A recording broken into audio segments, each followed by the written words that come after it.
Gentleman yields back. I recognize Dr. Miller-Meeks, 5 minutes. Thank you, Mr. Chairman, and I thank our witnesses for testifying before the subcommittee today.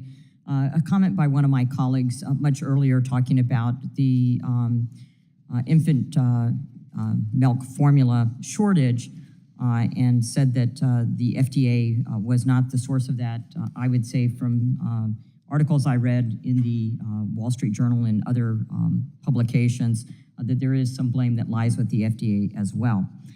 However, that's not what I want to talk about. I just wanted to insert that into the record. In recent years, we've seen a large uptick in illicit tobacco distribution, which we've heard some about already, which inevitably leads these products to ending up in the hands of children and teens. Frequently, retailers are unaware that they're actually selling illicit products that have not been approved by the FDA, partially due to the fact that only 3% of shipping containers, including ones from China, are physically inspected by the Customs and Border Protection agents.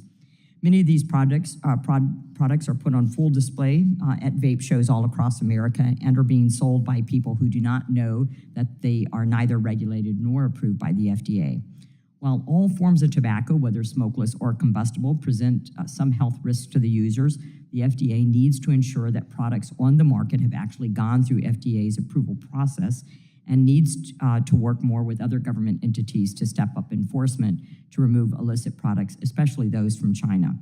FDA announcing a collaboration with the DOJ and the CBP and sending warning letters is a good start, but it's not enough. Manufacturers need to know that the FDA is willing to work with them on having a fair and smooth application process while also increasing public awareness on illicit products from China. Dr. King, are Chinese manufacturers subject to regular FDA inspections? Of the manufacturer facilities, currently not unless they've submitted an application to us. And does this lead to illicit products flooding the U.S. market?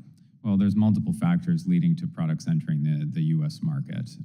It's not just coming from China. There's many U.S.-owned entities. About 2/3 of the market share in the United States are right now U.S.-owned e-cigarette manufacturers, which is all the more reason why a comprehensive approach is key.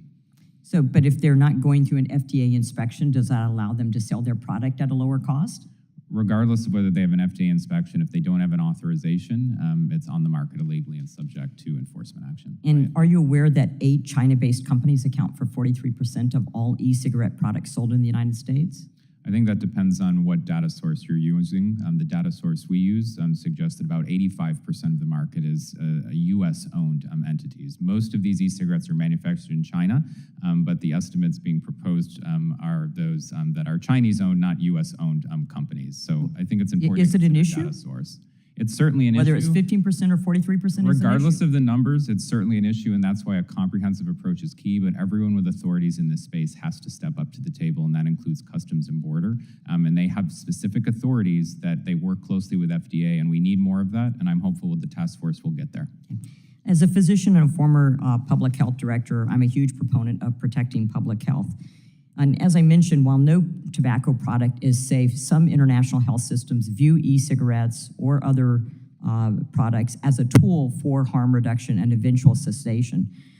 Dr. King, I couldn't help but notice that in your opening statement, very little was said about tobacco harm reduction. Is it because tobacco harm reduction is not a priority for this center?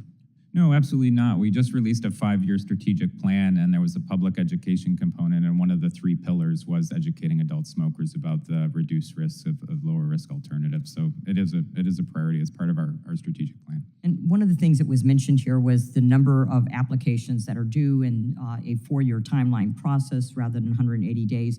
Your budget is $776 million. And this comes from user fees. You've asked for an increase in your budget of $121 million in user fees. I think there's about 560,000 PMTAs that are waiting for a decision. If we didn't approve more applications, if in approving more applications, wouldn't you increase the amount of user fees, therefore increasing the amount of budget you have that could then go to hire more people?